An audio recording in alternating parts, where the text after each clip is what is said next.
वो। अच्छा ठीक है बेटे। तो ये होगा lecture number 5 of relations and functions. और यूजुअली आपको पूरा पूरा क्लास का जो नोट्स है वो वीडियो के डिस्क्रिप्शन सेक्शन में मिल जाएगा। अच्छा बेटे, आज का क्लास में मैं बोल देता हूँ, लास्ट क्लास में हमने रिफ्लेक्सिव रिलेशन, सिमेट्रिक रिलेशन के बारे में डिस्कशन कर चुके हैं। आज ट्रांजिटिव इक्विवेलेंस रिलेशन के बारे में डिस्कशन करेंगे। पूरा चारों आज खत्म होगा, लेकिन रिफ्लेक्सिव एंड सिमेट्रिक का फिर से रिकॉल भी हम करेंगे पूरा चारों, लेकिन आज खत्म होगा। अच्छा, बेटे आपको याद होगा कि जो चारों के चारों रिलेशन मैंने बताए थे, चारों के चारों relation reflexive, symmetric, transitive, equivalence, और एक रिलेशन पढ़ के आए हैं जो कि identity relation. 5 relation: identity relation, reflexive relation, symmetric relation, transitive relation, equivalence relation. ये 5 रिलेशन, ये 5 तरह के relation on a set defined होता है ना, ऑन ए सेट डिफाइंड होता है। मैंने बोला था दो तरह के रिलेशन होता है। एक तरह का रिलेशन एक सेट ए से एक दूसरे सेट बी तक डिफाइंड होता है, और दूसरे तरह का relation on a set defined होता है, मतलब उसी सेट के अंदर के जो एलिमेंट है उनको आपस में रिलेट करवाते हैं। तो वो वाला जो सेकंड वाला जो रिलेशन, जो कि ऑन ए सेट डिफाइंड होने वाला रिलेशन, उसी के ये टाइप्स है ना बेटे, रिफ्लेक्सिव, सिमेट्रिक, ट्रांजिटिव, इक्विवेलेंस। मतलब ये चारों टाइप के रिलेशन जब हम डिफाइन करेंगे तो एक सेट के ऊपर डिफाइन करते हैं। For example, R is a relation on set A. R is a relation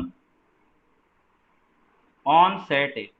इस टाइप का रिलेशन ना, इस टाइप का रिलेशन जो कि उसी सेट ए से उसी सेट ए तक डिफाइन होता है। तो इसी टाइप के रिलेशन जो है, इन्हीं का ये 5 टाइप है। एक है आइडेंटिटी जो पढ़ के आए, और एक रिफ्लेक्सिव, सिमेट्रिक, ट्रांजिटिव, इसी इसी का 4 टाइप, ठीक है ना। तो पहले हम रिफ्लेक्सिव रिकॉल करते हैं पहले। तो बेटे रिफ्लेक्सिव रिलेशन आपको याद होगा कि रिलेशन को कब रिफ्लेक्सिव रिलेशन बोलते हैं ना, अगर सेट के अंदर का सारे एलिमेंट अगर अपने साथ रिलेटेड हो जाते हैं तो हम उसको रिफ्लेक्सिव बोलते हैं। जैसे कि ये सेट ए के अंदर जो एलिमेंट है 1 2 3, रिलेशन R1 एंड R2 दोनों में देखो बेटे, दोनों में ही 1 अपने साथ रिलेटेड हुआ है, 2 अपने साथ, 3 अपने साथ रिलेटेड हुआ है। चेक कर लो, दोनों में 1 1 2 2 3 3 नाम का है, तीनों ऑर्डर पेयर दोनों में है।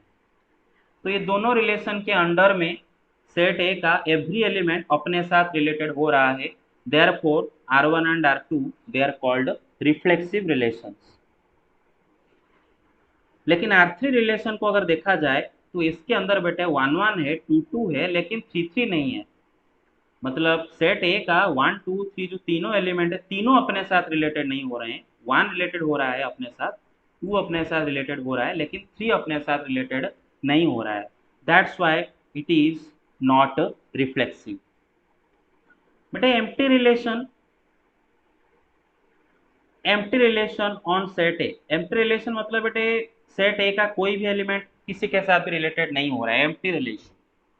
तो बेटे ये भी रिफ्लेक्सिव नहीं होगा, क्योंकि बेटा रिफ्लेक्सिव होने के लिए 1 1 2 2 3 3 इसके अंदर होना चाहिए, इसके अंदर 1 1 2 2 3 3 नहीं है, तो ये भी रिफ्लेक्सिव नहीं होगा। तो बेसिकली रिफ्लेक्सिव होने के लिए सेट का एक भी एलिमेंट अपने साथ रिलेटेड होना जरूरी है। और क्या बताया था बेटे, न रिफ्लेक्सिव में एवरी एलिमेंट अपने साथ रिलेटेड होने के साथ साथ दूसरे एलिमेंट के साथ भी अगर रिलेटेड होते हैं तो हमें नो प्रॉब्लम, रिफ्लेक्सिव का डेफिनेशन में कोई प्रॉब्लम नहीं आएगा, ठीक है ना। जैसे कि R2 में 1 1 2 2 3 3 भी है, और एक एक्स्ट्रा ऑर्डर पेयर भी है 1 3, मतलब 1 अपने साथ रिलेटेड है, उसके साथ साथ 3 पे भी रिलेटेड है, लेकिन no problem, still it is reflexive. Reflexive का नेसेसरी एंड सफिशिएंट कंडीशन बस इतना ही है, सेट का सारे एलिमेंट अपने साथ रिलेटेड हो जाना चाहिए। अब अपने साथ साथ अगर दूसरों के साथ रिलेट हो रहे हैं तो हमें कोई प्रॉब्लम नहीं है, ठीक है ना। अच्छा, ये गया। बेटे नोट पे आते हैं। नोट पे हमने पढ़े थे, पहला बात है कि identity relation is also reflexive relation. Her set के ऊपर जो आइडेंटिटी रिलेशन होता है वो भी रिफ्लेक्सिव रिलेशन होगा, क्योंकि बेटे देखो ये वाला यहाँ पर चेक कर लो। आइडेंटिटी रिलेशन में क्या होता है बेटे, every every element of that set is related to itself only. लेकिन आइडेंटिटी रिलेशन का डेफिनेशन रिफ्लेक्सिव रिलेशन का डेफिनेशन को भी सेटिस्फाई करता है। आइडेंटिटी रिलेशन के अंदर भी सारे एलिमेंट अपने साथ रिलेट होते हैं, तो बेटे yes, identity relation is also reflexive relation, but vice versa is not always true. मतलब every reflexive relation is not identity relation. Check कर लो यहाँ पर। हालांकि R2 एक रिफ्लेक्सिव रिलेशन है, तो रिफ्लेक्सिव रिलेशन के कंडीशन के हिसाब से इसमें सेट ए के सारे एलिमेंट अपने से रिलेट हो रहे हैं, लेकिन क्या R2 आइडेंटिटी रिलेशन होगा? नहीं होगा, क्योंकि आइडेंटिटी रिलेशन के डेफिनेशन के हिसाब से सारे एलिमेंट सिर्फ और सिर्फ अपने साथ रिलेट होने चाहिए, जबकि यहाँ पर 1 अपने साथ साथ 3 के साथ रिलेट है। तो बेटे identity relation is reflexive relation, but every reflexive relation is not identity relation. और बेटे ये वाला पॉइंट के बारे में भी डिस्कस किए थे क्या ना, identity relation is the smallest reflexive relation.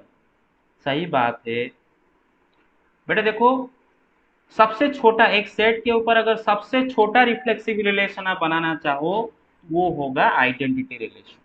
क्योंकि देखो सेट ए का आइडेंटिटी रिलेशन तो फिक्स्ड है, यही है। सेट ए के अंदर 3 एलिमेंट है 1 2 3, तो आइडेंटिटी रिलेशन 1 1 2 2 3 3 को लेके बनेगा। अभी किसी भी रिलेशन को रिफ्लेक्सिव होने के लिए उसके अंदर कंपल्सरीली 1 1 2 2 3 3 ये तीनों ऑर्डर पेयर तो होना ही पड़ेगा। कोई भी रिलेशन को सेट ए के ऊपर रिफ्लेक्सिव होने के लिए उसके अंदर ये तीनों ऑर्डर पेयर का होना जरूरी है। 1 1 2 2 3 3 इनका मिनिमम ये तीनों का होना जरूरी है। अगर 1 1 2 2 3 में से कोई कम से कम कोई एक भी ऑर्डर पेयर रिलेशन के अंदर नहीं मिला तो वो रिफ्लेक्सिव नहीं होगा। तो मिनिमम ये तीनों ऑर्डर पेयर को लेके हमारा रिफ्लेक्सिव रिलेशन बनेगा। But obviously identity relation is the smallest, सबसे छोटा रिफ्लेक्सिव रिलेशन है। तो बेटा अगर मैं एक सेट लिखता हूं उसके अंदर एलिमेंट रखता हूं ए बी, तो बेटा किसी भी रिलेशन को ऑन सेट ए वाले किसी भी रिलेशन को रिफ्लेक्सिव होने के लिए उसमें कंपल्सरीली ए बी ये दोनों ऑर्डर पेयर कंपल्सरीली होना चाहिए। अभी इनके साथ साथ अगर कुछ और भी है चलेगा, नहीं भी है चलेगा, लेकिन मिनिमम ये दोनों ऑर्डर पेयर होना जरूरी है रिफ्लेक्सिव होने के लिए। ठीक है ना, आपको ये समझ में आ जाना यस सर। चाहिए। आगे चलते हैं। दूसरा बात है बेटे यूनिवर्सल रिलेशन, जो कि सबसे बड़ा रिलेशन होगा, biggest relation, and it is also reflexive. But universal relation के अंदर तो सारे ऑर्डर पेयर आ जाएंगे। मतलब अगर आप 1 2 3 को ये जो सेट के ऊपर अगर यूनिवर्सल रिलेशन बनाओ, यूनिवर्सल रिलेशन क्या होता है बेटे, A into A Cartesian product, जिसे को यूनिवर्सल रिलेशन बोलते हैं, from A to A universal relation. But इसके अंदर तो सारे ऑर्डर पेयर आ जाएंगे, तो 1 1 2 2 3 3 भी इसके अंदर होंगे, तो ये दिस इज ऑल्सो रिफ्लेक्सिव। अब आते हैं यहाँ पर algorithm to prove that a relation on a given set is reflexive। एक सेट के ऊपर एक रिलेशन दिया गया है और हमें प्रूव करना है कि वो रिलेशन रिफ्लेक्सिव है। इसका क्या एल्गोरिथम है बेटे? 2 स्टेप में होगा। Step number 1, let x belong to A. मानो एक्स सेट ए का कोई भी एक रैंडम एलिमेंट है, here x is any random element of set A. Step 2, you have to prove that you have to prove that x is also related to x is related to x। you have to prove that x is related to x। ये दोनों step के बाद आपका reflexive prove हो गया। कैसे ना, step 1 में आपने अस्यूम किया कि मानो x a का कोई भी रैंडम एलिमेंट है, और स्टेप 2 में आपने प्रूव कर दिए कि वो रैंडम एलिमेंट x अपने साथ रिलेटेड हो रहा है। तो इससे ये साबित हो गया सेट ए के अंदर कोई भी एलिमेंट आप अगर हाथ मतलब आंखों में पट्टी बांधकर सेट ए का कोई भी एलिमेंट अगर उठाओ x, it is related to itself. इसका मतलब उसके अंदर ये ऑर्डर पेयर उस रिलेशन के अंदर जरूर आ जाएगा। तो हो गया ये रिफ्लेक्सिव, है ना। एक एग्जांपल लेते हैं। अरे समझ में आया ना मेरा बात? Yes sir. अच्छा, but let R be a relation on set of integers Z. ये आर है क्योंकि सेट ऑफ इंटीजर्स के ऊपर एक रिलेशन है, और उसको ऐसे डिफाइन किया गया R is equal to x comma y such that x minus y is even. मतलब अगर ये रिलेशन के अंदर कोई भी एक order pair x comma y है, तो बेटे x minus y first member minus second member को इवन होना जरूरी है। Prove that r is reflexive. तो पूरा प्रोसेस से करेंगे बेटे। Let x belong to z। ये जो सेट ऑफ इंटीजर के ऊपर हमारा जो रिलेशन डिफाइन हुआ है, तो मानो x उसका एक आर्बिट्रेरी एलिमेंट है, रैंडम एलिमेंट है। तो बेटा हमें पता है कि x माइनस एक्स जीरो होता है, एवरी एलिमेंट को उसी से माइनस कर दो जीरो आ जाएगा, every number minus the same number is zero. And zero तो इवन होता है ना बेटा, जीरो इज इवन। कोई भी नंबर x ले लो इंटीजर सेट का, that minus the same number is equal to zero.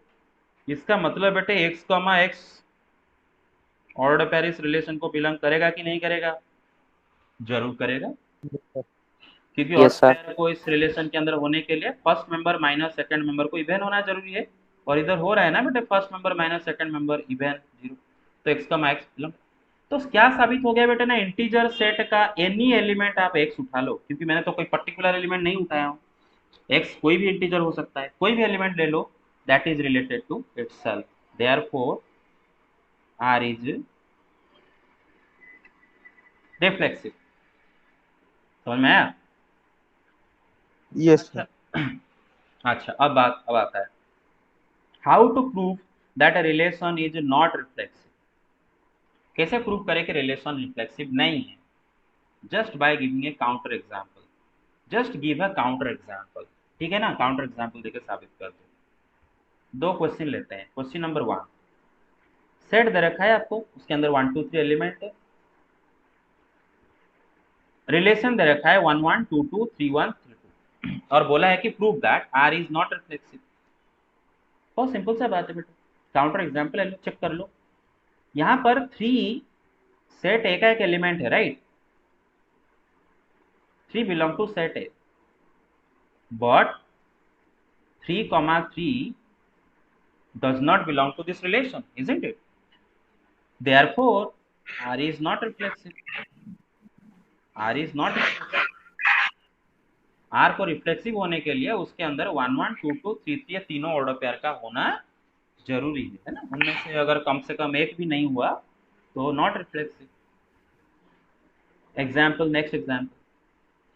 बोले बेटा r is equal to x comma y such that x is greater than y। r is defined on set of integers. बेटा यह इसके अंदर अगर कोई भी ऑर्डर पेयर है, उसका पहला मेंबर x दूसरा मेंबर y से ग्रेटर देन है, और prove that r is not reflexive. अच्छा बेटे, काउंटर एग्जांपल ले जाते हैं। बेटा हम आप सबको पता है कि 1 इज एन इंटीजर, राइट? 1 एक इंटीजर है, right? r is defined on z बोला है ना, तो z में एक इंटीजर लेते हैं 1। बेटे क्या 1 1 से बड़ा होता है क्या? No sir. No, right? No sir. तो बेटा 1 अगर 1 से बड़ा नहीं है, तो 1 कमा 1 ये ऑर्डर पेयर इस रिलेशन को बिलोंग करेगा क्या? No sir. नो। क्योंकि ऑर्डर पेयर बिलोंग करने के लिए उसका पहला मेंबर दूसरा मेंबर से बड़ा होना चाहिए। यहाँ पर तो पहला मेंबर 1 दूसरा मेंबर 1 से बड़ा नहीं हो रहा है। तो बेटे सेट ऑफ इंटीजर का एवरी एलिमेंट अपने साथ रिलेटेड होते तो हम उसको रिफ्लेक्सिव बोलते। जबकि हम देख रहे हैं 1 एक इंटीजर है, सेट जेड का एक एलिमेंट है, और वो अपने साथ रिलेट नहीं हो रहा है, तो नॉट रिफ्लेक्सिव।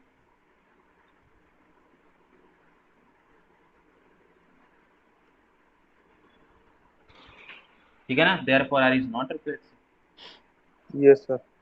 अच्छा, अब एक प्रैक्टिकल एग्जांपल इधर से जो हम डिस्कशन किए थे उसको ले चलते हैं। दे रखा है A be the set of all triangles in a plane. एक प्लेन में जितने ट्रायंगल है उनको ए से लेके सेट ए बना हुआ है, और रिलेशन आर सेट ए पर डिफाइंड है। कैसे, उसका डेफिनेशन दिया है, इज सिमिलर टू। मतलब अगर कोई भी एक ट्रायंगल, अगर सपोज मानो एक ट्रायंगल है ट्रायंगल 1 और एक ट्रायंगल है ट्रायंगल 2, अगर ये दोनों मतलब ट्रायंगल 1 ट्रायंगल 2 ये ऑर्डर पेयर इस रिलेशन को तभी बिलोंग करेगा अगर डेफिनेशन के हिसाब से triangle 1 is similar to triangle 2। ये डेफिनेशन समझ लो ना, इज सिमिलर टू। तो वो लिखा नहीं है, बस आप उसको बना सकते हो ऐसा, R is equal to x comma y such that x is similar to y. तो ऐसे ना लिखे हो, शॉर्ट में लिख दिया इज सिमिलर। अब बात ये है कि ये रिलेशन यहाँ पर रिफ्लेक्सिव होगा कि नहीं होगा? यस होगा, बिकॉज प्लेन में जितने भी ट्रायंगल आप लिए हो, प्लेन में जितने भी ट्रायंगल आप लिए हो, सारे के सारे ट्रायंगल अपने साथ तो सिमिलर होते हैं ना। Every triangle is similar to itself. आप अगर प्लेन में 100 ट्रायंगल लिए हो, तो 100 के 100 ट्रायंगल अपने साथ तो रिलेटेड होंगे ना। ट्रायंगल 1 कमा ट्रायंगल 1, ट्रायंगल 2 कमा ट्रायंगल 2, ट्रायंगल 3 कमा ट्रायंगल 3, ट्रायंगल 4 कमा ट्रायंगल 4, ये सारे ऑर्डर पेयर हमारे रिलेशन में रहेंगे ना। Every triangle is related to itself, therefore yes it is reflexive. अब आपके जो 100 ट्रायंगल है उनमें से कोई एक ट्रायंगल दूसरे ट्रायंगल से मानो सिमिलर नहीं हो रहा है, तो हमें क्या, मानो आप जो 100 ट्रायंगल लिए हो, 100 ट्रायंगल में कोई भी 2 ट्रायंगल सिमिलर नहीं है, तो हमें क्या, हमें तो रिफ्लेक्सिव चेक करना है ना। और रिफ्लेक्सिव के लिए नेसेसरी सफिशिएंट कंडीशन क्या है बेटे, कि सारे एलिमेंट अपने साथ रिलेटेड होने चाहिए। तो बेटे सारे ट्रायंगल अपने साथ सिमिलर हो जाएंगे, तो ऑटोमेटिकली रिफ्लेक्सिव हो गया। Second, A be the set of all lines in a plane R means is parallel to, ये भी बेटा हो जाएगा आपका रिफ्लेक्सिव, क्योंकि एवरी लाइन अपने साथ पैरेलल होता है ना। अभी लाइंस अपने अंदर पैरेलल हो ना हो हमें कोई लेना देना नहीं है। मानो मेरे सेट में जो लाइंस है उनमें से कुछ लाइन पैरेलल हो रहे हैं, आपके सेट में जो लाइंस हैं उनमें कोई भी दो लाइन एक दूसरे के साथ पैरेलल नहीं हो रहे हैं, स्टिल नो प्रॉब्लम। रिफ्लेक्सिव होने के लिए जो नेसेसरी सफिशिएंट कंडीशन है वो तो सेटिस्फाई जरूर करेगा, every line is parallel to itself, therefore this is here reflexive. आगे आते हैं बेटे सिमेट्रिक के बारे में। सिमेट्रिक रिलेशन मैंने आपको पढ़ाया था बेटे, relation R is symmetric if and only if for every ordered pair x comma y belong to R, there is an ordered pair y comma x belong to R। अगर एक set A के ऊपर एक relation R है, उसको तभी symmetric बोलेंगे अगर x कमा y नाम का हर ऑर्डर पेयर के लिए उसके अंदर अगर y कमा x नाम का ऑर्डर पेयर भी हो, तो अब हम उसको सिमेट्रिक बोलेंगे। But x comma y order pair का अगर उल्टा दो, एलिमेंट्स को उल्टा दो, मेंबर्स को उल्टा दो, तो आपको y comma x order pair मिल जाता है। तो चलो कुछ एग्जांपल देखते हैं। ये सेट A है, उसके ऊपर रिलेशन R1 है। बेटे इसके जो ऑर्डर पेयर है उनको चेक करो। 1 1 ऑर्डर पेयर, उसको उल्टा हो क्या है बेटा, वही 1 1 है उसके अंदर। 2 2 को उल्टा वही 2 2 है उसके अंदर। 1 2 को उल्टा वही 2 1, सॉरी 1 2 को उल्टा 2 1 है उसके अंदर। 2 1 को उल्टा 1 2 है इसके अंदर। तो R1 रिलेशन के अंदर अगर कोई भी ऑर्डर्ड पेयर x y आपको मिल रहा है, तो बेटे उसका उल्टा वाला ऑर्डर पेयर भी आपको मिल रहा है ना। Therefore R1 is symmetric, R1 is yes sir. चलो R2 को देखो। बेटे R2 में 1 1 है, 1 1 को उल्टा वही 1 1 है, ठीक है। अच्छा 2 3 है, 2 3 का उल्टा 3 2 है, 3 2 है, 3 2 का उल्टा 2 3 है। लेकिन 1 2 है, 1 2 का उल्टा 2 1 कहाँ है, 1 2 का उल्टा 2 1 कहाँ है, right. Therefore it is not symmetric. वो डेफिनेशन के हिसाब से फॉर मैं वर्ड यूज किया बेटे every, for every ordered pair x comma y there should be y comma x। x comma y नाम का हर एक ऑर्डर्ड पेयर के लिए y कमा x होना चाहिए। तो यहाँ पर 1 2 के लिए 2 1 नहीं है, इसीलिए रिफ्लेक्सिव, सॉरी सिमेट्रिक नहीं हुआ। अच्छा एम्प्टी रिलेशन,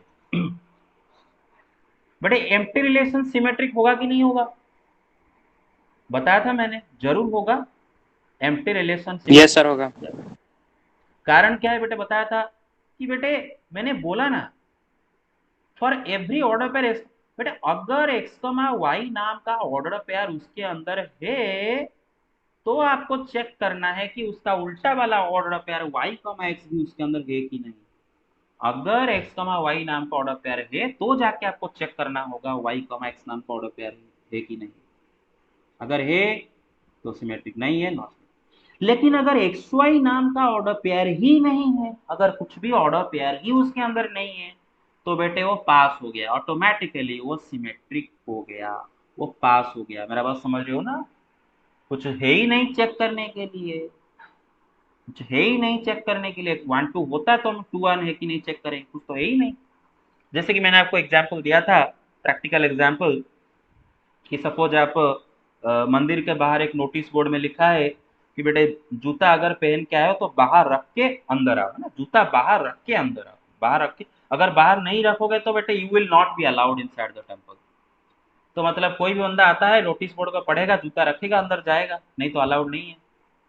लेकिन एक बंदा अगर शुरुआत से ही जूता नहीं पहना है तो उसके ऊपर वो कंडीशन ही अप्लाई नहीं होगा, तो ऑटोमेटिकली वो मंदिर के अंदर अलाउड हो जाएगा। क्लियर और नॉट? उसी लॉजिक के हिसाब से आप इसको समझ सकते हो, ठीक है? Yes, sir. ओके, आते हैं नोट पे।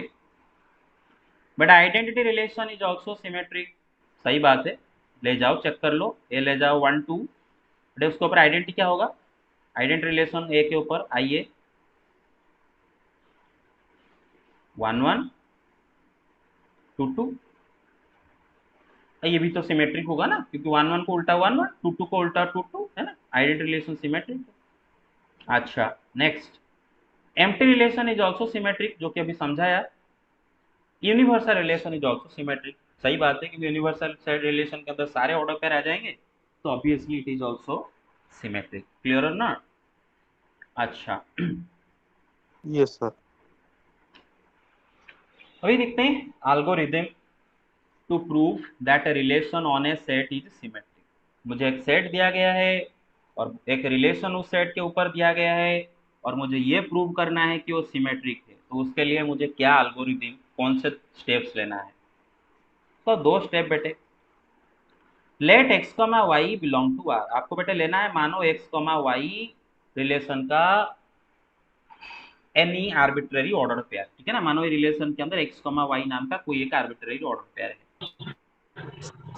तो बस आपको इतना प्रूव कर देना है कि एक्स कॉमा वाई का जो उल्टा वाला order pair y comma x उसके अंदर है। बस आपको इतना साबित करना है। म्यूट करो, म्यूट करो, म्यूट करो, म्यूट करो रे।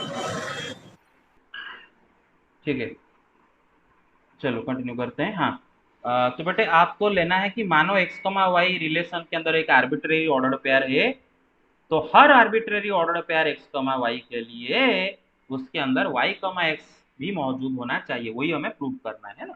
तो चलो स्टार्ट करते हैं। क्वेश्चन लेते हैं, let R is equal to x comma y such that x minus y is even.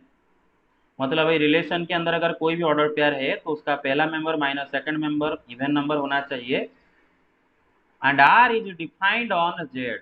Are set of integers के ऊपर डिफाइंड हुआ है।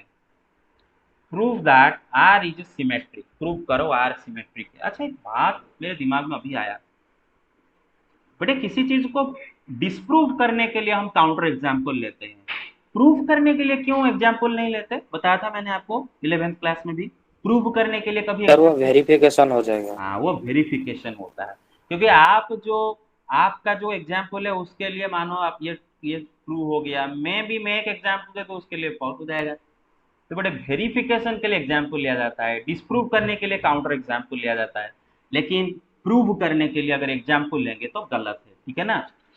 ओके। Yes, sir. तो बेटे let x comma y belong to Z. मानो x comma y Z set के दो element है, सच दैट such that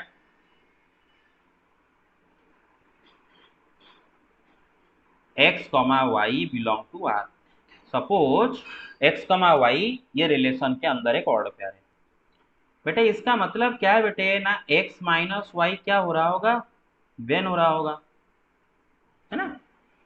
अच्छा, x माइनस वाई इवन मतलब बेटे क्या है? x minus y is equal to even number क्या होता है बेटे? 2 के साथ कोई भी इंटीजर मल्टीप्लाई को इवन नंबर होता है ना। Every even number is a 2 multiplied by some integer, right? Positive हो नेगेटिव हो, है कि नहीं?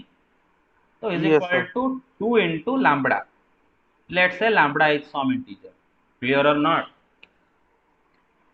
तो बेटे Yes, sir. y minus x क्या हो जाएगा, दोनों साइड में अगर माइनस मल्टीप्लाई करें y माइनस एक्स क्या हो जाएगा, -2 लैम्बडा। अच्छा बेटा -2 लैम्बडा मतलब 2 इंटू माइनस लैम्बडा है ना बेटे, मतलब 2 के साथ एक इंटीजर, बेटे लैम्बडा एक इंटीजर है तो माइनस लैम्बडा भी एक इंटीजर है, तो 2 इंटू एक इंटीजर मतलब क्या प्रूव हो गया बेटे, y minus x is even, अरे प्रूव हो गई नहीं? And Yes, sir. y minus x even है तो y कमा एक्स भी इस रिलेशन का एक ऑर्डर पेयर बनेगा कि नहीं बनेगा? यस बनेगा। तो क्या साबित हो गया, for any arbitrary order pair x comma y there is y comma x in it, ठीक है ना? तो इसे लिखेंगे therefore x comma y belong to R implies y comma x belong to R, therefore R is symmetric, ठीक है ना? पूरा प्रोसेस है। अब आते हैं, सवाल है कि कैसे दिखाएं कि रिलेशन सिमेट्रिक नहीं है, वही काउंटर एग्जाम्पल, ठीक है ना? सेट है दिया है 1 2 3, रिलेशन उसके ऊपर दिया है 1 1 1 2 2 1 2 3, prove that R is not symmetric. हाँ, तो बेटा 1 2 है, 2 1 है, 2 3 है, 3 2 है क्या? नहीं है ना, 2 3 belong to R but 3 2 don't belong to R, है ना? therefore R is not symmetric, clear? Yes, sir. Yes, sir. ये एग्जाम्पल देखो, R is equal to x comma y, x greater than y, order pair का पहला member दूसरा member से बड़ा है, ऐसे ऑर्डर पेयर को के रिलेशन बना हुआ है, and it is defined on Z, prove that R is not symmetric. तो बेटे काउंटर एग्जाम्पल ले लो, है ना, काउंटर एग्जाम्पल ले लो, बेटे चेक कर लो 1 और 2 दोनों इंटीजर है ना बेटे, 1 2 दोनों इंटीजर है, और आप सबको पता है कि 2 इज ग्रेटर देन 1, राइट? तो बेटे 2 1 इस रिलेशन के अंदर जरूर मौजूद है, बिकॉज रिलेशन के अंदर वो सारे ऑर्डर पेयर आ One जाएंगे। is not greater than two. 2 1 मतलब इस रिलेशन के अंदर वो सारे ऑर्डर पेयर आ जाएंगे जिनमें पहला मेंबर सेकंड मेंबर से बड़ा है, तो ये वाला ऑर्डर पेयर भी इस रिलेशन को बिलोंग जरूर करेगा, लेकिन क्या 1 2 से बड़ा हो रहा है क्या? नहीं। No, sir. तो 1 2 इस रिलेशन को बिलोंग कभी नहीं करेगा, क्लियर और नॉट? तो हो गया ना, क्योंकि एवरी ऑर्डर पेयर के लिए उसका उल्टा वाला ऑर्डर पेयर होना चाहिए, तो यहाँ पर 1 2 1 ऑर्डर पेयर इसके अंदर है लेकिन 1 2 ऑर्डर पेयर इसके अंदर नहीं है, therefore R is not symmetric। अच्छा, एक बात पूछूं, देखो, जो बोलते हैं ना कि एक होता है मतलब, क्या होता है कि पूरा रामायण खत्म हो गया और लास्ट को सवाल ये है कि सीता मेल है कि फीमेल है, मेरा समझ रहे हो? पूरा रामायण खत्म हो गया, लास्ट को सवाल स्टूडेंट पूछेगा सीता मेल है कि फीमेल है, बिल्कुल उसी तरह स्टूडेंट पूछेगा सर आपको कैसे पता चला ये 2 1 ऑर्डर पेयर इस रिलेशन को बिलोंग करेगा? अरे डेफिनेशन को देखो, डेफिनेशन के हिसाब से सेट जेड के ऊपर जो मतलब ये रिलेशन हुआ है, वो सारे ऑर्डर पेयर इस रिलेशन के अंदर रहेंगे जिनका पहला मेंबर दूसरा मेंबर से बड़ा है, वो सारे ऑर्डर पेयर इसके अंदर रहेंगे, है ना? सेट बिल्डर मेथड में ये यूनिक कॉमन प्रॉपर्टी होता है, यूनिक कॉमन प्रॉपर्टी, अगर कोई भी ऑर्डर पेयर इस प्रॉपर्टी को सेटिस्फाई करता है तो बेटे उसको इस रिलेशन के अंदर रहना पड़ेगा। सेट बिल्डर मेथड में सच दैट सिंबल के बाद में जो लिखते हो वो होता है बेटे यूनिक कॉमन प्रॉपर्टी, मतलब बाहर का कोई भी ऑर्डर पेयर अगर ये रिलेशन सेटिस्फाई कर गया तो ये जरूर इस रिलेशन का अंदर है ना? तो आपको उसके बारे में चिंता करने की जरूरत नहीं है ना, क्लियर और नॉट? अच्छा, जैसे कि फॉर एग्जांपल एक सेट को सेट बिल्डर मेथड में ऐसा लिखा गया है, x such that x belong to R 1 < x <3, तो बेटे इसके एलिमेंट आपको पता चल जाते हैं ना, कोई भी एलिमेंट अगर रियल नंबर है एंड 1 से बड़ा 3 से छोटा है तो इस सेट के अंदर रहेगा, कोई भी एलिमेंट आप उठा लो, अगर वो रियल नंबर है एंड 1 3 के बिटवीन है तो इस सेट के अंदर रहेगा। तो उसी तरह कोई भी ऑर्डर पेयर अगर रिलेशन को सेटिस्फाई करेगा तो जरूर इस रिलेशन का अंदर है, तो इसी तरह ये 2,1 इस रिलेशन के अंदर है, लेकिन 1,2 नहीं आ रहा है। Yes sir. ओके, एक प्रैक्टिकल एग्जांपल ये भी किए थे लास्ट क्लास में। तो बेटा let A be the set of all lines in a plane. एक प्लेन में जितने लाइन है उनको लेके सेट बना हुआ है, और R is the relation is perpendicular, है ना, इज परपेंडिकुलर। तो बेटे देखो, आपके सेट के अंदर जितने भी लाइंस हैं, जितने भी लाइंस आपके सेट के अंदर हैं, सपोज एक ऑर्डर पेयर, मतलब उस रिलेशन के अंदर मैं ले रहा हूँ L1 L2। मानो L1 L2 is a random ordered pair in your relation. Let L1 L2 be a random ordered pair in your relation. Let L1 comma L2 belong to set A and L1 comma L2 आपके relation का एक order pair है। मतलब बेटे L1 is perpendicular to L2, इसीलिए relation के अंदर है। तो बेटा अगर L1 L2 के साथ परपेंडिकुलर है तो ऑटोमेटिकली L2 भी तो L1 के साथ परपेंडिकुलर होगा ना। इसका मतलब L2 ने L1 नाम का ऑर्डर पेयर भी तो आपके रिलेशन के अंदर आ जाएगा ना, हैं? Yes sir. हाँ, तो ऐसा कोई भी arbitrary order pair L1 L2 के लिए L2 L1 नाम का ऑर्डर पेयर भी आपके रिलेशन के अंदर मौजूद है, इसीलिए योर रिलेशन इज सिमेट्रिक। आगे चलते हैं ना, और बेटा डिस्कशन करेंगे हमारा ट्रांजिटिव रिलेशन के ऊपर। किसके ऊपर बेटे? Transitive relation. देखो ट्रांजिटिव रिलेशन क्या होता है, पहले तो डेफिनेशन पढ़ लेते हैं। और relation R on a set A is said to be transitive if and only for every. मैं फॉर एवरी को बार बार बोला, जहां पर फॉर एवरी लिखा है उसको ध्यान से पढ़ो। For every A comma B B comma C belonging to R there is A comma C belonging to are.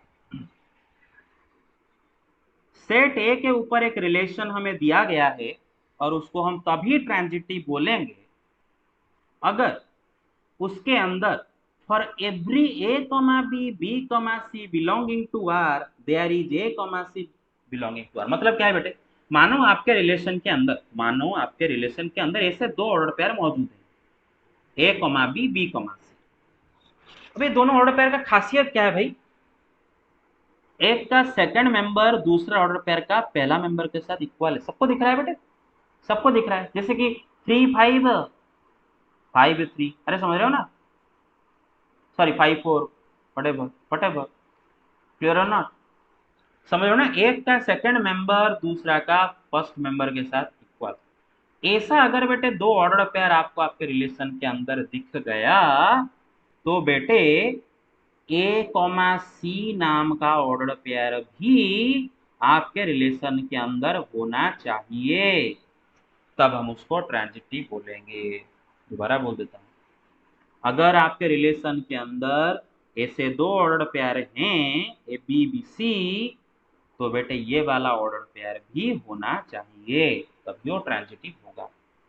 अगर ए बी बी सी है लेकिन ऐसी नहीं है तो नॉट ट्रांजिटिव है। समझ रहे हो ना? क्लियर और नॉट? देखो ये सेट ए है, उसके अंदर एलिमेंट 1 2 3 है, ये रिलेशन। अच्छा बेटे ये वाला रिलेशन पहले मैं R3 देखता, R3 पहले देखते हैं। R3 बेटा R3 में देखो 1 1 है 1 2 है। बेटे 1 1 1 2 है, दोनों ऑर्डर पेयर का खासियत क्या है बेटे? एक का सेकंड नंबर दूसरा का पहला नंबर इक्वल है ना बेटे, चेक कर लो। तो इसके अंदर 1 2 भी है कि नहीं, जरा चेक कर लो। इसके अंदर 1 2 भी है कि नहीं, जरा चेक कर लो। हाँ है। अरे समझ रहे हो ना? मतलब पहला ऑर्डर पेयर का फर्स्ट मेंबर दूसरा ऑर्डर पेयर का सेकंड मेंबर को लेके एक ऑर्डर पेयर भी उसके अंदर होना चाहिए। अब तो बेटा देखो 1 2 है 2 3 है, 1 2 2 3, तो बेटा इसके अंदर 1 3 होगा। 1 3 है कि नहीं? है। Yes sir. अच्छा 1 1 है 1 3 है, 1 1, तो 1 3 होना चाहिए, है कि नहीं है? है, राइट? Yes sir. अच्छा ये जरा देखो, ये जरा देखो, ये दोनों ऑर्डर पेयर को बेटे 1 3 है ना, मतलब 3 1, मतलब 1 3 है, और हाँ ठीक है ठीक है ठीक है, 1 3 है। हाँ यस, समझ में आया ना मेरे बात? तो बेटे देखो, हो गया ना, समझ में आया ना मेरे बात? बेटे 1 1 है, 1 3 है, तो बेटे 1 3 भी होना चाहिए, है ना? है, तो yes this is transitive. Clear और नॉट? हाँ ये ट्रांजिटिव है। Yes sir. लेकिन जरा इसको देखो, जरा रिलेशन 4 को देखो। 1 2 है, 2 1, 1 2 है, 3 1 है ना, 1 2 है, 3 1 है। अभी 1 2 3 1 बेटे देखो उल्टा के लिखा है, आप उसको सीधा करके अगर देख लो तो चेक कर लो, 1 2 2 1 का मतलब क्या होता है बेटे? सॉरी 1 2 3 1, बेटे 3 1 1 2 मतलब एक का सेकंड मेंबर दूसरा का पहला मेंबर का तो इक्वल है ना बेटे। तो इसके अंदर क्या होना चाहिए? 3 2 होना चाहिए। क्या है इसके अंदर 3 2? नहीं है, therefore it is not transitive. अच्छा, एम्प्टी रिलेशन, भाई एम्प्टी रिलेशन के एम्प्टी रिलेशन ट्रांजिटिव होगा कि नहीं होगा? बेटा मंदिर वाला एग्जांपल लेके, मंदिर वाला ये लेके आप बोलो, मंदिर वाला मतलब जो मैंने बताया था ट्रिक, यस सर होगा। जरूर होगा। क्योंकि भाई देखो डेफिनेशन ट्रांजिटिव बोल रहा है कि अगर ए बी बी सी है तो आपको चेक करना है एसी है कि नहीं है। सपोज ए बी है, बी सी है, एसी नहीं है, तो नॉट ट्रांजिटिव। लेकिन अगर ए बी बी सी ही नहीं हो तो पास, ऑटोमेटिकली पास। मेरे बात समझ रहे हो ना बेटे? क्लियर यस और सर। ना? तो यस बेटे सर। आर क्यूब भी ट्रांजिटिव हो जाएगा। R1 जो कि बेटे सेट ए के ऊपर एक आइडेंटिटी रिलेशन मैंने आपको दे रखा हूं, सेट ए के ऊपर आइडेंटिटी रिलेशन R1 दे रखा, देखो बेटा 1 1 2 2 3 3 है। ये भी आप चेक कर लो क्या ये ट्रांजिटिव होगा कि नहीं होगा, चेक कर लो। क्या इसके अंदर ऐसे कोई भी दो ऑर्डर पेयर आपको दिख रहे हैं जिनमें एक का सेकंड मेंबर दूसरा ऑर्डर पेयर का पहला मेंबर के साथ इक्वल हो? ऐसा कोई भी ऑर्डर पेयर इसके अंदर दिख रहे हैं क्या? चेक कर लो, कोई भी दोनों ऑर्डर पेयर में एक ऑर्डर पेयर का सेकंड मेंबर दूसरा ऑर्डर पेयर का पहला मेंबर के साथ इक्वल है क्या? नहीं है। तो बेटा इसका मतलब इसमें भी ए बी बी सी नाम का सिचुएशन ही क्रिएट नहीं हुआ है। तो बेटा आपको भी एससी चेक करने की जरूरत नहीं है, automatically yes it is transitive. Clear और नॉट? समझ में आ रहा है मेरे बात? Yes sir. ओके, तो बेटा देखो, identity relation is a transitive relation, अभी मैंने बताया था कारण क्यों, अभी जस्ट बता के आया, क्योंकि उसके अंदर सिचुएशन ही ए बी बी सी नाम का ऑर्डर पेयर है ही नहीं, तो ऐसी चेक करने की जरूरत नहीं।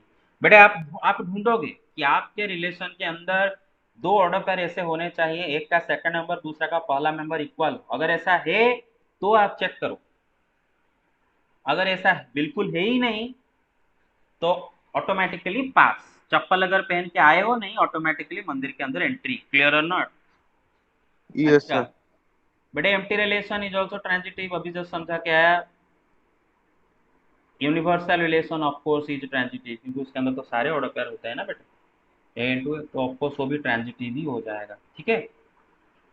अच्छा, अब सवाल है कि algorithm to prove that a relation is transitive, क्या एल्गोरिथम हम यूज करते हैं रिलेशन ट्रांजिटिव होने के लिए, प्रूव करने के लिए?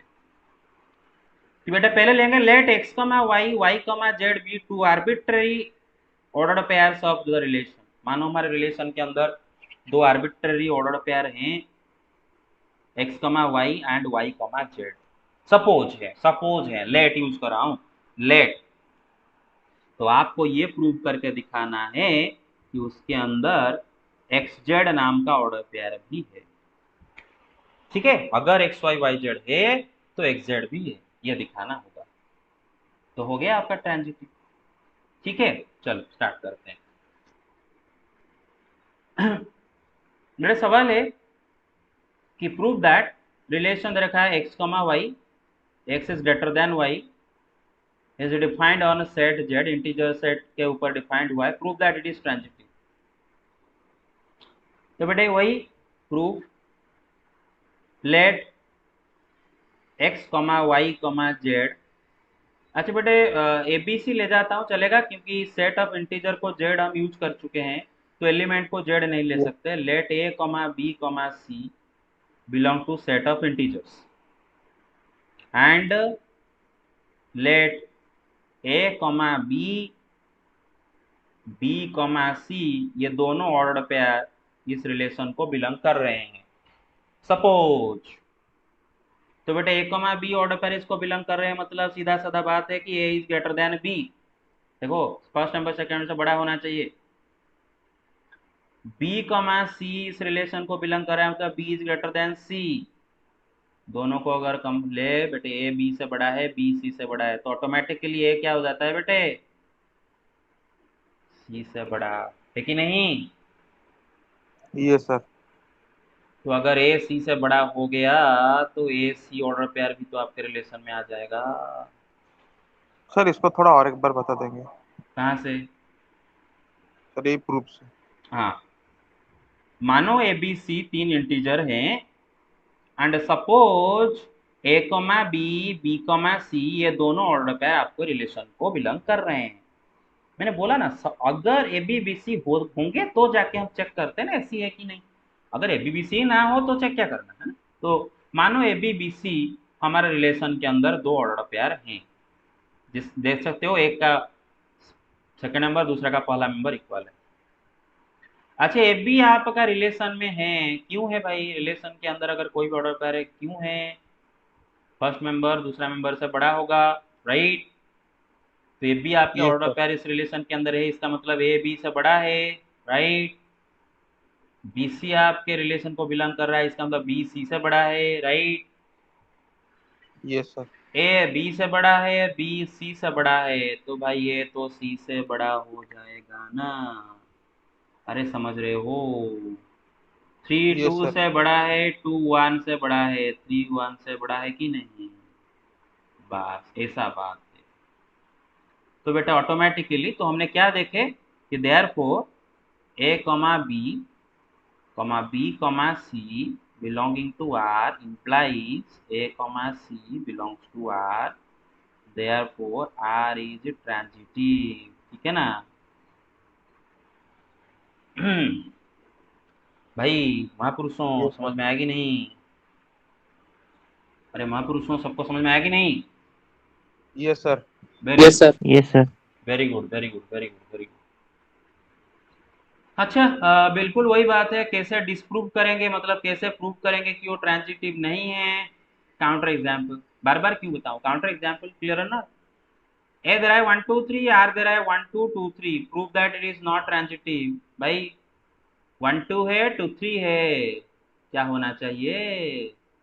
1 3 होना चाहिए, है क्या? नहीं है। तो क्या साबित हो गया? Not transitive. नॉट क्लियर है ना? ट्रांजिटिव। बस। अब बेटे इसका एक प्रैक्टिकल एग्जाम्पल देख लो। बेटे मानो set A is the set of, अच्छा ये वाला, हाँ, A is the set of all lines in a plane and R is a relation on set A defined as parallel. ठीक है ना, इज पैरेलल टू। तो सपोज बेटे आपके सेट में L1 L2 L3 नाम का तीन लाइन है, मानो, and suppose L1 is parallel to L2, नहीं सपोज आपके रिलेशन के अंदर L1 L2 ऑर्डर पेयर है, L2 L3 ऑर्डर पेयर है। सपोज काहे है? क्योंकि L1 जरूर L2 के साथ पैरेलल है इसलिए है। ये क्यों है? क्योंकि L2 जरूर L3 के साथ पैरेलल है इसलिए है। तो भाई L1 L2 के साथ पैरेलल, L2 L3 के साथ पैरेलल, तो L1 भी तो L3 के साथ पैरेलल होगा ना। यस इसका सर। मतलब L1 L3 ये ऑर्डर पेयर भी तो आपके रिलेशन के अंदर आ जाएगा ना। तो हो गया ना बेटे ट्रांजिटिव। हाँ देखो भाई दूसरा देखो, example 5, A is the set of members of a family. Family के सारे मेंबर को लेके सेट ए बना हुआ है, ठीक है ना। अब आर यस। रिलेशन रखा है, is the brother of sister of ही देना देता भी तो चलता है, लेकिन फादर ऑफ देता तो नहीं चलता है। एक एग्जाम्पल ये करेंगे, देखोगे भैया। अच्छा, R is the brother of relation है। अच्छा, राम राजू का ब्रदर है, राजू गोपाल का ब्रदर है, तो राम भी तो गोपाल का ब्रदर हो जाएगा ना।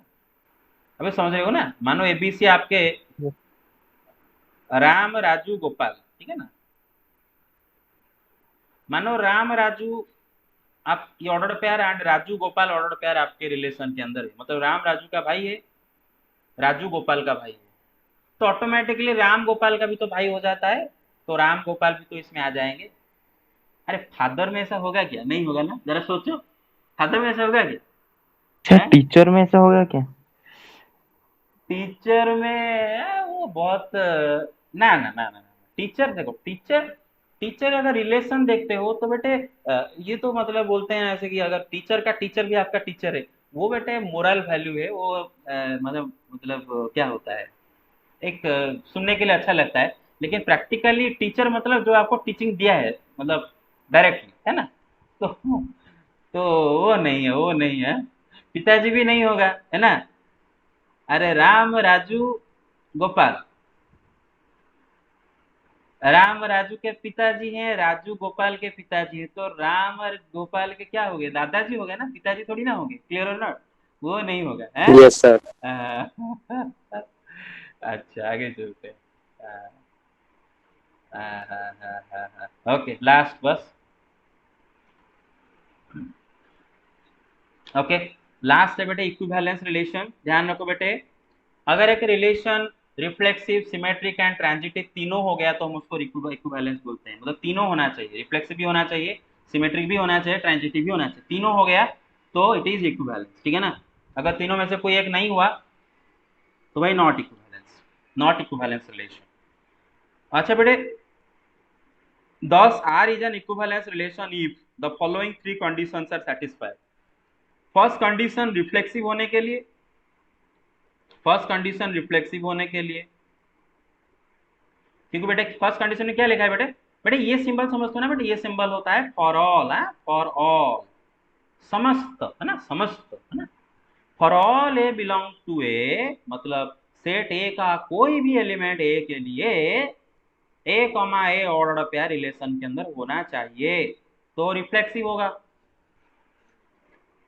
पहला कंडीशन रिफ्लेक्सिव। दूसरा कंडीशन सिमेट्रिक के लिए क्या होना चाहिए बेटे ना, अगर ए बी नाम का एक ऑर्डर पेयर आपके रिलेशन में है तो बी ए नाम का ऑर्डर पेयर भी होना चाहिए, तो हो जाएगा आपका, समझ रहे हो ना, हो जाएगा आपका सिमेट्रिक। ट्रांजिटिव के लिए, अगर A B and B C अगर ये दोनों आपके रिलेशन के अंदर है तो ए सी भी होना चाहिए, तो बेटे हो गया ना बेटे, अगर ये तीनों कंडीशन सेटिस्फाई हो गया तो क्या बोल देंगे? इक्विवेलेंस बोल देंगे। क्या बोल देंगे? इक्विवेलेंस बोल देंगे। इक्विवेलेंस बोल देंगे। तो एक प्रैक्टिकल एग्जाम्पल ले जाते हैं, काम खत्म।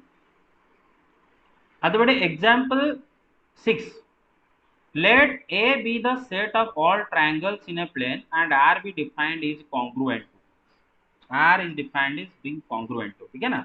अब ये हमें दिखाना है कि ये मतलब आपका इक्विवेलेंस है। हाँ ओके बस। हाँ तो देखो बेटे, सवाल क्या है बेटे ना, आपका जो सेट ए है वो बहुत सारे मतलब आपके प्लेन में जितने भी ट्रायंगल है उनको लेके बना हुआ है, ठीक है ना? आपके प्लेन में कुछ ट्रायंगल्स हैं उनको लेके आपका ये सेट बना हुआ है, और रिलेशन दे रखा है बेटे इज कॉन्ग्रुएंट टू। हाँ अच्छा, अच्छा बेटे let x belong to set A, मतलब एक्स सेट ए का एक एलिमेंट है, मतलब एक्स एक ट्रायंगल है ना? एक्स सेट ए के अंदर एक ट्रायंगल है, ट्रायंगल को लेकर बना हुआ है। अरे बेटा हमें हमें पता है, we know that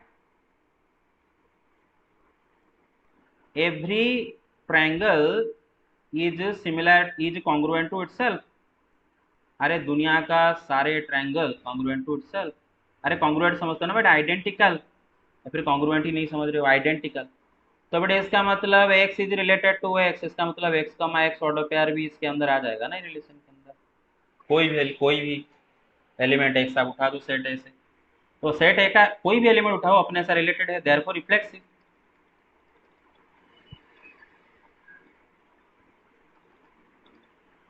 reflexive prove हो गया। अच्छा सिमेट्रिक के लिए इधर इधर करते हैं,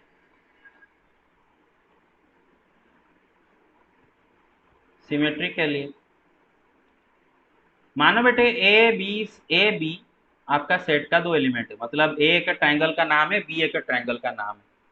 तो बेटा हमें पता है कि ए हाँ सपोज ए बी आपका रिलेशन के अंदर है and let A comma B belong to relation, मतलब ए इज कॉन्ग्रुएंट टू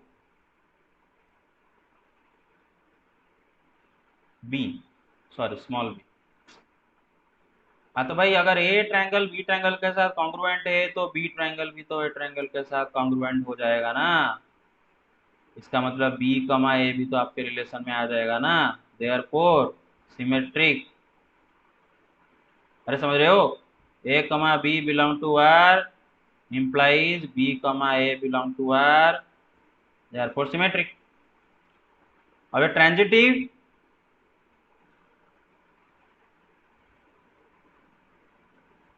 बेटा देखो मानो ए बी सी 3 ट्रायंगल है आपके सेट में, और मानो ए बी बी सी ये दोनों आपके रिलेशन को बिलोंग कर रहे हैं। इसका मतलब क्या है बेटा, a is congruent to b, congruent CONG लिख देता हूँ हाँ, and b is congruent to C.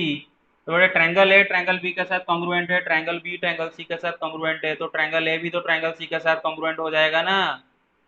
Yes yes sir. Sir. इसका मतलब ए कमा सी भी तो आपको बिलोंग करेगा, इसका मतलब हो गया ट्रांजिटिव। तो हमारा ये जो रिलेशन दे रखा है ये सिमेट्रिक रिफ्लेक्सिव भी हुआ, सिमेट्रिक भी हुआ, ट्रांजिटिव भी हुआ, तीनों हुआ, तो क्या हुआ, रिफ्लेक्सिव हुआ। इक्विवेलेंस। सॉरी इक्विवेलेंस हुआ, सॉरी हाँ इक्विवेलेंस हुआ। Very good. अच्छा बेटे एक लास्ट को एक नोट है बेटे, universal relation is also equivalence relation, सही है कि गलत है? यस सर, सही है। सही है, सही है। सही है, यूनिवर्सल रिफ्लेक्सिव भी है, सिमेट्रिक। अच्छा identity relation is also universal, identity relation is also equivalence relation, सही है कि गलत है? याद करो आइडेंटिटी आपका ये भी हो रहा था ना, रिफ्लेक्सिव, सिमेट्रिक भी होगा कि नहीं, 1 1 है, 2 2 है, 3 3 है, वो यस सर। तो वही आ जाएगा। ट्रांजिटिव भी होगा ना, क्योंकि उसमें उस सिचुएशन ही क्रिएट नहीं हो रहा है ABBC वाला यस सर। सिचुएशन, तो तीनों हो रहा है। तो identity relation is also equivalence relation. तो हम डायरेक्टली ये लास्ट को नोट लिख के आज का लेक्चर समाप्त कर देंगे। नोट है क्या बेटे कि universal and identity relation are examples of equivalence relation. और देखो एम्प्टी रिलेशन नहीं होगा इक्विवेलेंस, क्योंकि वो रिफ्लेक्सिव नहीं है, हालांकि वो सिमेट्रिक ट्रांजिटिव है लेकिन वो रिफ्लेक्सिव नहीं है, ठीक है ना। ओके